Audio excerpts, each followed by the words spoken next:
Ceci est l'histoire d'Ambre Sinclair, esclave de son ambition, étrangère à la vertu, destinée à voir la richesse et le pouvoir qu'elle a si âprement conquis, réduits en cendres dans le brasier allumé par les passions et attisés par son mépris de l'éternel commandement, la mort est le salaire du péché.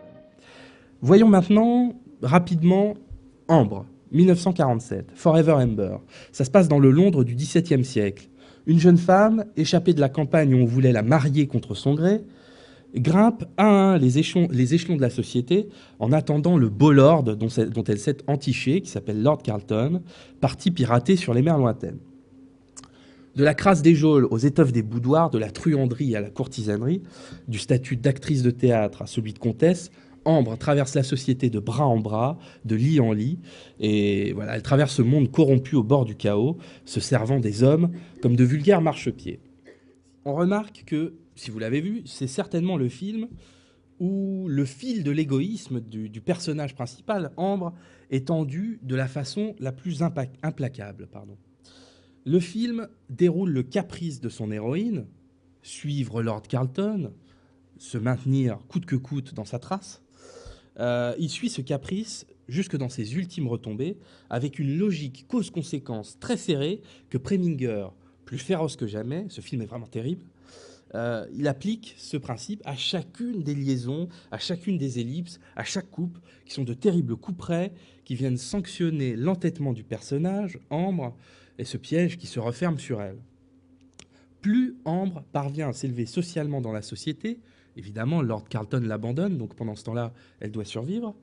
Plus elle parvient à s'élever socialement, plus elle s'éloigne évidemment de l'idéal de pureté que recherchait Lord Carlton, et qu'il la retrouve à chaque fois qu'il revient à Londres, dans la dépendance d'un autre homme.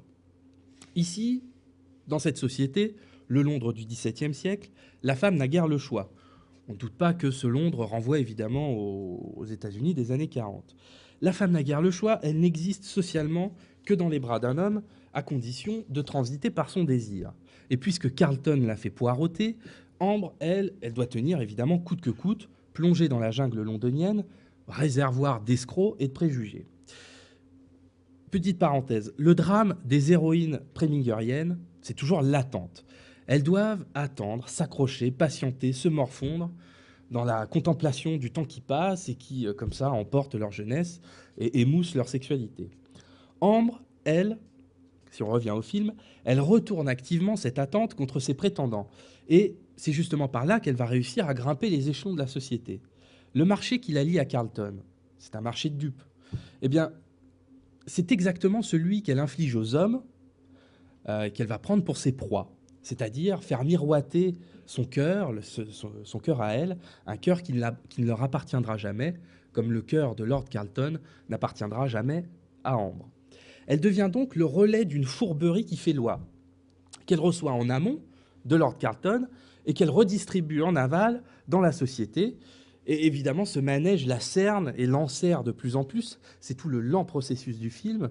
Et c'est assez marquant parce que qu'est-ce que ça veut dire? Ça veut dire que le sentiment dans cette société ne s'entretient évidemment qu'à l'ombre de la prostitution, dans une schizophrénie qu'impose le contrat social.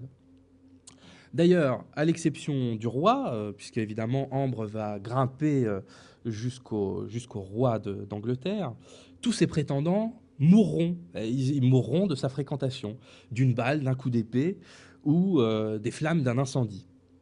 Ainsi, sous l'ascension de l'héroïne, qu'est-ce qui se fait jour?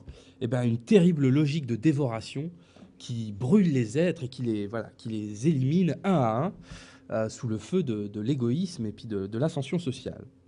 Le personnage d'Ambre, c'est un véritable paradoxe. Il est caractérisé par un mélange égal, d'une part, de fidélité intransigeante. Quoi qu'il arrive, elle garde Lord Carlton comme boussole, c'est lui qu'elle veut, et aussi d'habile hypocrisie. Alors, il y a un idéalisme à l'endroit de son caprice, elle veut Lord Carlton, et puis il y a un réalisme à l'envers de son existence sociale, se servir des hommes pour grimper. Cela nous indique quelque chose sur la nature de l'égoïsme qui, chez Preminger, a deux visages.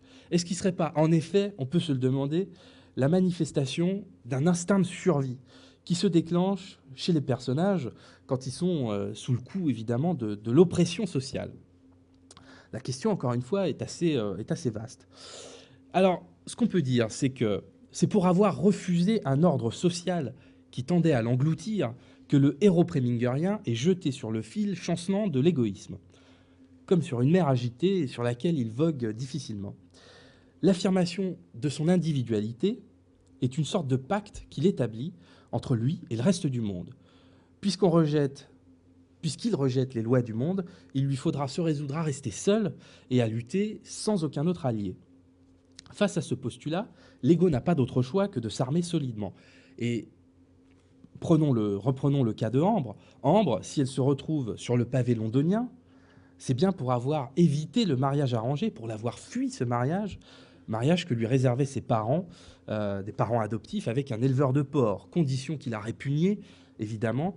Elle prenait ça comme un avilissement intolérable, elle qu'on voit au début du film rêver dans sa chambre sur des gravures de mode.